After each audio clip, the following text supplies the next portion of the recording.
오늘 함께 나누실 욥기서 14장 전체는 계속해서 욥이 기도하는 내용이긴 하는데 어찌 보면 기도라고도 볼 수 있고 또 변론이라고도 볼 수 있고 또 인간적으로 말하면 자기 넋두리일 수도 있고 어떤 자기의 마음을 아주 자연스럽게 여러 가지 각도에서 표출하고 있는 것을 살펴볼 수 있습니다. 그래서 이 말씀을 통해 저는 여러분들과 함께 기다리는 인생이다 라는 제목으로 함께, 물론 그 이외에도 많은 주제들을 담고 있는 본문의 내용이지만 함께 은혜를 이 말씀을 살피면서 받기를 소망합니다. 어떤 사람이 행복한 사람일까? 저는 이렇게 생각합니다. 잘 사는 사람이 행복한 사람이다. 잘 사는 사람. 어떤 사람이 잘 살까? 건강하고 물질이 많고 다른 사람들이 부러워하는 많은 조건들을 많이 갖고 사는 사람이 잘 사는 사람이니까 그럴 수도 있죠. 근데 어떤 사람을 저는 잘 사는 사람으로 생각하냐면 인생의 현 주소를 알고 사는 사람을 잘 사는 사람이다 라고 생각합니다. 그리고 인생이 마땅히 각 시기가 있는데 그때마다 간구해야 할 것이 뭔지를 알고 사는 인생이 정말 잘 사는 인생이 아닐까 하는 생각을 좀 해봐요. 우리 옛날에 배웠던 그 학교 교과서에 나왔던 한 가사를 시조인데 제가 여러분께 좀 소개하면, 한 손에 가시를 들고 다른 손에 막대를 들고 늙는 길은 가시로 막고 오는 백발은 막대로 쳐서 막으려 했더니 백발이 먼저 알고 어디로 오더라? 지름길로 오더라. 내가 한 손에 가시를 들고 한 손에 막대를 들고 절대 늙어봐 나한테 오지 마라 하고 내가 망을 보고 잘 지키고 있었는데 내가 예상했던 길로 오지 않고 어디로 왔어요? 지름길로 와버리더라. 탈로간데, 탈로는 우리가 들켰다는 것입니다. 탄식하는, 할 때 탄이고 로는 늙을 로자인데 늙음을 탄식하는 그런 노래. 고려시대에 무탁이라고 하는 양반이 쓴 시인데, 누가 늙는 걸 좋아하겠어요? 누가 그렇게 생로병사에 있어서 병사를 좋아하겠어요? 노병사를 좋아하겠어요? 그러나 좋아하든 좋아라 하지 않든 무조건 그때 나옵니다. 그런데 그걸 인지하지 못하고 천년만년 살 것처럼 살아가는 인생. 정말 아무리 지금 상태에서는 뭔가 부러운 조건들이 있을지라도 그다지 아마 잘 사는 인생은 아닐 거라 하는 생각이 듭니다. 이번 추석 때 그랬죠. 그 나오나 씨가 나와서 공연을 했죠. 그때 여러 유명한 자기의 어떤 히트곡도 불렀지만 신곡들도 여러 곡을 불렀거든요. 그때 많은 사람들에게 회자되었던 노래 중에 하나가 소크라테스라고 하는 노래를 불렀어요. 여러분 소크라테스는 아시죠? 아리스토텔레스, 소크라테스, 플라톤 이런 철학자들이 알 텐데 이 양반이 가장 유명한 말을 남겼죠. 너 자신을 알라. 사실 이 양반이 한 게 아니라 그전에도 그런 말들을 많이 했었는데 이 양반이 철학자니까 이 양반이 한 것으로 다 알려져 있는 말인데요. 그러면서 그 소크라테스를 뭐라고 불렀어요? 테스 형이라고 불렀어요. 고고고 고조 할아버지를 형이라고 불렀습니다. 테스 형이라고 그러면서 어땠소? 천국은 가보니 죽어보니 있더이까 하면서 그런 노래를 불렀어요. 그 마지막에 이제 가사는 거의 테스 형 하다가 노래가 끝이 나요. 테스 형을 계속 외친다는 건 뭐예요? 그만큼 내가 여러 가지 물었는데 아직도 다 못 물었고 계속 묻고 싶은 것들이 많은데 그때마다 그냥 한 가지 물을 때마다 테스 형, 또 한 가지 물을 때마다 테스 형을 계속 묻는 그런 의미로 저는 받아들여졌거든요. 살아보니 알겠더라 모르겠더라? 모르겠더라. 살아보니 힘들더라 쉽더라? 힘들더라. 당신은 어떻게 살았어? 나도 모르는 말 툭 한마디 너 자신을 하려고 던져놓고 가는 그 말 나도 지금도 모르겠어. 그러면서 인생살이가 참 넉넉지 않더라 이런 얘기를 담아서 그런 노래를 지어서 불렀어요. 그래서 정치인들이 뭐 어떻고 저떻고 그 공연을 두고 굉장히 지금까지도 뉴스를 뜨겁게 다루고 있는 내용이 되어 있습니다. 우리는 뭐 단지 여러분이 잘 아시는 최대의 라이벌이 누구였어요? 남진 씨였죠. 그 양반은 전라남도 목포 출신이고 나훈아 씨는 경상도 부산 출신이지 않습니까? 그래서 뭐 지역 싸움은 아닌데 하여튼 둘이서 굉장히 라이벌이 심했고 지금에 와서는 그 남진 씨는 여러분이 아시는 것은 장로님이 되어 있고 이 나훈아 씨는 어느 교인지 모르겠지만 천주교 신자라는 말이 있긴 합니다. 나중에 뭐 그렇죠. 나 애인이 생겼다고 보고 여자가 교회 다녀서 교회 한번 나가볼까 한다고 신국에서 얘기했잖아요. 그러니까 어떤 자기 인생, 그냥 노래가 아니라 자기의 인생을 노래했기 때문에 많은 사람들에게 굉장히 큰 어떤 동감을 가지고 오는 그런 노래가 그런 공연이 되지 않았을까 하는 생각이 듭니다. 그래서 이렇게 인생을 살면서 그렇게 얼마나 대단한 가수예요. 지금도 굉장한 가수잖아요. 그런 사람, 뭐 여러분이 잘 아시는 몇 가지만 얘기한다면 예를 들어서 삼성에도 돈을 많이 줄 테니 공연을 해라 그랬더니 나는 그 돈을 더 준다고 해서 가는 그런 가수가 아니다. 그래가지고 안 가서 유명한 사람이 됐잖아요. 그리고 북한에 우리 임원 공연 갔잖아요. 그때 가다 그랬더니 가수가 내 마음대로 안 하고 가서 그 사람들이 하라는 대로만 하면 무슨 가수냐. 나는 그런 공연 안 가게 돼서 안 갔지 않습니까? 그래서 괜히 자기들 나는 뭐 이렇게 소신 있게 산다라고 해가지고 많이 알려진 그런 사람인데 그러면서 좀 알고 뭔가 좀 자기 주장을 하고 사는 사람처럼 보였다 그 말이죠. 그럼에도 불구하고 지금 와서 보니까 나는 잘 몰랐다 이런 얘기를 하고 있는 겁니다. 오늘 본문을 쭉 보면서 우리 인생은 과연 어떤 연주소길래 그런 말들이 지금 휘날리고 있는가라고 하는 우리 성경은 뭐라고 말씀하고 있는가를 한번 함께 살펴보시면서 은혜를 나누길 원합니다. 여기 1절에 이렇게 시작합니다. 여인에게서 태어난 사람은 생애가 짧고 뭐가 가득해요? 걱정이 가득하다. 아까 얘기했듯이 우리가 천년만년 살 것처럼 말하지만 사실은 그렇지 않습니다. 상당수가 한 정말 성경에서 뭐 70이고 80이고 이런 말씀을 했는데 진짜 지금도 뭐 그 정도 산다가 좀 길면 90, 100 사는데 100 산다면 정말 극소수고 그 이전에 다들 세상을 떠나게 됩니다. 그래서 정말로 우리 생애는 어떻다? 짧다. 그것도 뭐 어떤 분들은 길게 느낄 수 있겠지만 사실 살아보신 분들 말씀 여쭤보면 어때요? 정말로 순간이었다 이런 얘기들 합니다. 그런데 짧은 생애 동안 뭐만 많았어요? 걱정만 많았어요. 우리 그런 얘기 하지 않습니까? 우리가 갖고 있는 걱정거리는 대부분의 경우 일어난대요? 일어나지 않는데요? 일어나지 않는데 일어나지도 않을 걸 가지고 우리가 얼마나 많은 걱정 속에 살아왔어요. 우리 인생의 현주소가 아닙니까 하는 생각이 듭니다. 그래서 걱정을 다른 말로 말한다면 염려라고 말할 수 있는데 성경은 염려에 대해서 뭐라고 그래요? 내 염려를 주께 맡기게 버리라. 그 믿음은 여러 가지로 설명할 수 있는데 그 중에 한 가지가 뭐냐면 맡깁니다 하는 거예요. 맡길 건 많지만 특별히 그 가운데 뭘 맡기자? 염려, 걱정, 불안, 초조, 공포 이런 부정적인 마음들을 맡기시기를 주의 이름으로 축복합니다. 다 맡겨버리세요. 왜냐하면 짧습니다. 그리고 대부분 우리가 그렇게 염려하고 걱정하고 불안해하고 공포스럽게 하는 그런 부분들은 안 일어납니다. 하나님은 우리를 더 잘하셔서 우리에게 그렇게 어려운 자리에 막 몰아넣고 우리를 고생시키고 우리를 막 그렇게 힘들게 몰아가시는 분이 아니십니다. 우리를 훨씬 더 우리가 생각했던 것 이상으로 기가 막힌 은혜의 길로 인도하실 줄로 믿습니다.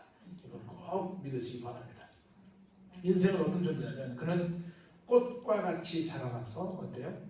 시들어버립니다. 엊그제 봄이 돼가지고 꽃 핀다고 그래 좋아했어요. 지금 가을꽃을 제외하고는 다 눈치가 없습니다. 그리고 그림자같이 지나가면서 머물지 않습니다. 여러분 아마 몇 번 안 보셨겠지만 그래도 몇 번은 보셨을 거예요. 여러분 동해같이 일출 보셨죠? 새벽부터 추운데도 그럴 수 있으면서 일출 보겠다고 와서 막 담요 뒤집어 쓰고 있잖아요. 한참 있다가 바다에서 해가 올라옵니다. 올라올 때는 천천히 올라오는 것 같아요. 그 다음 어때요? 금방 떠버립니다. 그렇게 기다렸는데 금방 올라가 버려요. 그리고 해가 좀 있으면 금방 중천에 가버립니다. 좀 있으면 금방 해가 또 기울입니다. 여러분들 아마 동쪽으로 출근해 보셨던 분들은 아침에 그게 얼마나 출근하는데 큰 불편을 주는지 몰라요. 서쪽으로 퇴근하시는 분들 보세요. 얼마나 불편한지 모릅니다. 근데 그게 불과 얼마 안 있으면 금방 사라지고 말아버립니다. 특별히 이런 산 중에서는 얼마나 또 해가 빨리 지는지 모릅니다.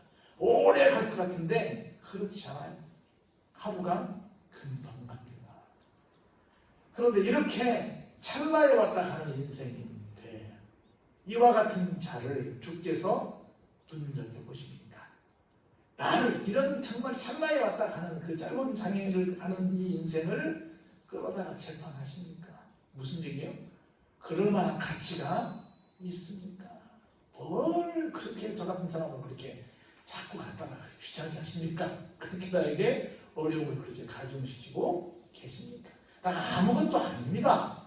라고 그러면서 사절에 이렇게 말해요. 누가 깨끗한 것을 더러운 것 가운데서 낼 수 있으리까? 어때요? 하나도 없습니다. 다시 말해 내 인생 자체가 뭐예요? 더러운데 우리 인생 자체가 모두가 다 어디 살고 있어요? 더러운 곳에 살고 있는데 거기서 어떻게 내가 또 어떤 사람이 하나님 앞에 감히 나 이 정도면 깨끗하게 살지 않습니까? 라고 주장할 수 있겠습니까? 우리 인생 누구도 로마서를 보면 하나도 의인은 없나니 하나도 없다고 그러잖아요. 뭘 기대하시고 그렇게 내가 이 연약한 인생을 두고 하나님 뭘 기대하시길래 그렇게 나한테 잘못했다고 이렇게 엄한 벌을 주십니까? 라고 지금 막 넋두리를 하고 있는 겁니다. 그러면서 그런 사람들의 나를 정하시기도 하셨고 다를 수도 죽게 있으므로 하나님께서 정하신 그 규례를 넘어가지 못하게 되어 있는데 우리는 모두 다 하나님의 영역을 침범할 수 없어요. 우리가 무슨 재주로 하나님께 이렇게 저렇게 하고 해볼 수 있겠습니까? 없지요.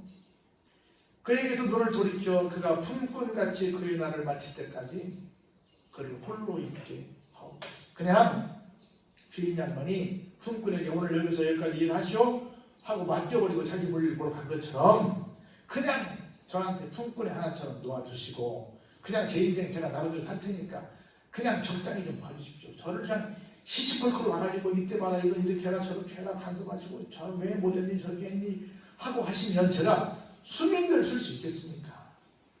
그냥 맡기시고 딴 데 가 계십시오. 제가 알아서 할 테니까. 왜 이렇게 그렇게 하시면 내가 꼼짝인 걸 하겠습니까? 하나님 제발 좀 그냥 적당히 좀 하십시오. 그렇게 할 만한 그런 가치가 없습니다. 순간에 왔다가 순간에 사라지는 존재에 불과합니다. 심지어 무엇보다도 못해요? 여기 소개해주는 7절부터 소개해주는 나무부터도 못합니다. 불과의 나무는 희망이 있습니다. 설사 도끼에 찍힐지라도 어때요? 다시 봄이 납니다. 다시 연한 가지가 끊이지 않고 나옵니다. 그래가지고 보통 여기도 보호수 있잖아요. 여러분 보호수 해가지고 딱 둘레서 이 울타리 세워 나오면 보통 얼마 싸요? 몇백 년씩 삽니다. 나무만 또 못해요. 그 뿌리가 땅에서 늙고 줄기가 거기에서 죽을지라도 다시 물을 기운해서 움이 돋습니다. 그리고 가지가 뻗어서 새로 심은 것처럼 나옵니다. 그래서 도대체 술을 헤아릴 수 없을 만큼 삽니다. 주먹 같은 경우는 살아천년 죽어천년 해서 그렇게 천년도 가고 몇백 년씩 합니다. 그런 나무에도 비하면 우리 사람들은 아무것도 아닌데 뭘 그렇게 하나님 나한테 그 거대한 걸 기대하십니까? 이렇게 지금 얘기를 합니다. 그럼 보세요 10절에 장정이라도 죽으면 어때요? 소멸됩니다. 인생의 숨을 거두면 그가 어디 있습니까? 없습니다. 천하의 삼손도 천하의 그 어떤 여러분이 잘 아시는 나비처럼 날아서 벌처럼 돌아가요. 누구? 무하마드 알리도 파키스탄에 걸려가지고 그렇고 박치기 왕 김일도 그렇고 천하의 세상을 그렇게 놀랍게 했던 사람들도 다 어때요? 그냥 그렇게 갔어요. 여러분 그 프로그램 보면 뭉쳐야 찬다라고 하는 프로그램 있잖아요. 옛날에 다 전선들이 나옵니다. 농구 선수, 축구 선수, 체조 선수, 무한 선수, 야구 선수 할 것 없이 한때 정말 세상을 흔들었던 그런 대단한 슈퍼스타들이 나옵니다. 지금은 다 뭐가 됐어요? 다 아저씨들 됐어요. 조금씩 뛰면 헥헥거려가지고 옛날 만져만한테 혼나고 그러지 않습니까? 한때 거의 이만기 천하상사부터 시작해서 별별 사람 다 나옵니다. 정말 우리나라 슈퍼스타들 다 나와요. 박태환 씨부터 시작해서. 그런데 다 갔습니다. 그 순간이에요. 아무만도 못한 것이 우리의 인생입니다. 보세요. 물이 바다에서 줄어들고 강물이 ter어서 마름같이 사람이 누우면 다시 일어나지 못하고 하늘이 없어지기까지 어때요? 눈을 뜨지 못하며 잠을 깨지 못한다. 사람이 죽으면 우리가 장례식을 치르잖아요. 안 믿는 사람들은 뭐라고 그래요? 영결식 한다고 하잖아요. 영원한 결별식을 한다고 하잖아요. 어떤 사람 뭐라고 그래요? 영면한다 하잖아요. 어때요? 영원히 잔다고 그러잖아요. 우리는 우리와는 다르긴 하지만 그렇습니다. 그래서 주는 나를 소울에 감추시며 주의 진노를 돌이키실 때까지 나를 숨기시고 나를 위하여 그래를 정하시고 나를 기억하옵소서. 좀 나를 향해서 막 화내지 마시고 좀 화가 풀리실 때까지 나를 좀 숨겨두셨다가 나중에 좀 나를 좀 기억해 주시고 나를 좀 살려주세요 라고 말을 하고 있습니다. 보세요. 장정이라도 죽으면 어찌 다시 살립니까? 다시 살 수 있어요? 살 수 없지요. 나는 나의 모든 고난의 날 동안을 참으면서 뭐예요?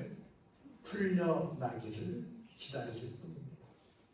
원래는 내가 어떻게 해가지고 내가 막 의를 해가고 선을 해가고 뭘 어떻게 해가지고 어떻게 내가 하나님 앞에 정말 멋진 모습으로 탁 나타나서 상 받는 그런 인생을 기대하는 것이 아니라 그냥 뭐만 하고 있어요?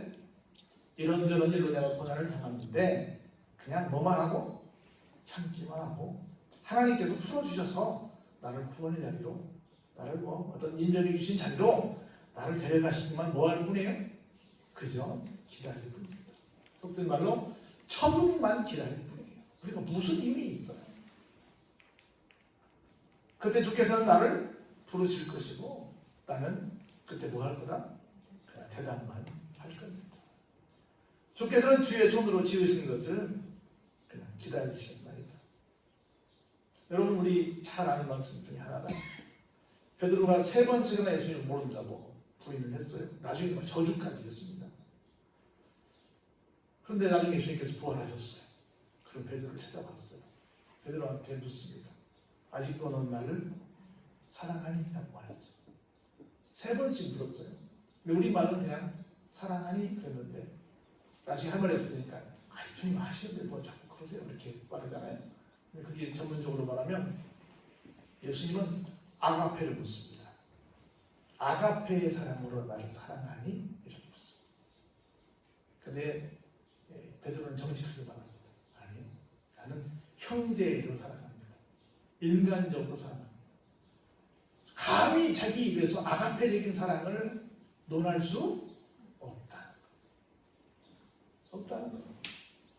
끝까지 그래도 예수님인지 알고 굳게 짓궂게 계속 아가페를 부르십니다. 근데 여러분 인간적으로 계속 말합니다.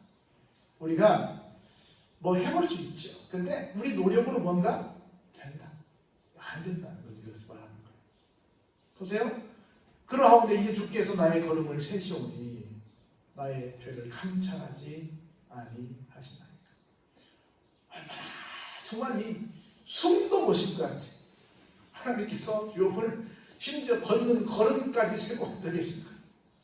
나의 죄를 막 감찰하시고 계신 거예요. 그러면 살 수 있겠어요? 살 수 없죠. 그래서 그냥 이렇게 부탁합니다. 우리 한번 10절을 같이 볼까요? 시작. 주는 내 허물을 주머니에 봉하시고 내 죄악을 싸매시나이다. 그냥 하나님께 내 바람을 말해. 내가 하나님 이런 분이 되셨으면 좋겠어요 하고 내가 요청을 해. 내 허물을 어디에 봉해요? 주머니에 넣어버려서 기억도 하지. 주머니에 꺼내가지고 나한테 봐라 하고 나한테 이렇게 막 열마시는 것이 아니라 집어넣고 뭐예요? 봉하시고 내 죄악도 싸매버리십니다. 보세요. 무너지는 산은 반드시 흩어지고 바위는 그 자리에서 옮겨집니다. 산이 무너지면 바위가 흘러가 버리죠. 노는 돌을 닳게 합니다. 여러분 아무리 어떤 이 각인한 돌들도 계속 물이 가면 똑똑똑똑해집니다. 거제도에 가면 무슨 해수욕장이 있어요? 목동돌 해수욕장입니다. 다 동그랗잖아요. 물은 돌을 닳게 합니다. 넘치는 물은 땅의 티끌을 다 씻어버립니다. 이와 같이 주께서는 뭐예요? 사람의 희망을 끊어버리십니다. 생각해보세요. 하나님께서 우리의 걸음을 다 세고 계시고 우리의 죄를 다 감찰하시면 사람에게 뭐가 없어요? 희망이 없죠. 희망이 없습니다. 절대 희망이 있을 수 없죠. 주께서 사람을 영원히 이기셔서 어떻게? 떠나게 하시죠. 그의 얼굴 빛을 변하게 하시고 어디? 화나게 해서 쫓아버리시죠. 쫓아버리십니다. 그의 아들들이 존귀하게 되어도 그가 알지 못하고 비천하게 되어도 그가 깨닫지 못합니다. 사람들이 잘났다고 막 해도 망해도 하나님 앞에서는 아무것도 아니라는 거예요. 다만 그의 살이 아프고 그의 영혼이 어때요? 애통하고 통곡할 수밖에 없는 상황이 된다는 거예요. 길지만 아주 짧은 얘기예요. 우리가 살면서 내가 뭘 좀 해봐서 하나님 앞에 뭐 마음에 들고 어떻게 살아왔으면 좋겠다. 내가 뭔가 노력해서 뭐 미뤄왔으면 좋겠다. 뭐 여러 가지 많은 새해 어떤 계획도 세우셨고 뭐 이제는 이제 하반기를 향해 달려가고 있는데 이렇게 살았다고 말이죠. 근데 우리가 항상 생각해 볼 것은 뭐냐면 죄송한 얘기지만 늘 죽음을 생각해야 되고 별상을 생각을 해야 돼. 그 내가 누군지를 한번 돌아봐야 돼. 지금 내가 어느 시점에 와 있는가 생각해 봐야 돼. 그리고 미안하지만 세상은 꼭 우리가 생각하는 나이로 뭐가 결정되지 않아요.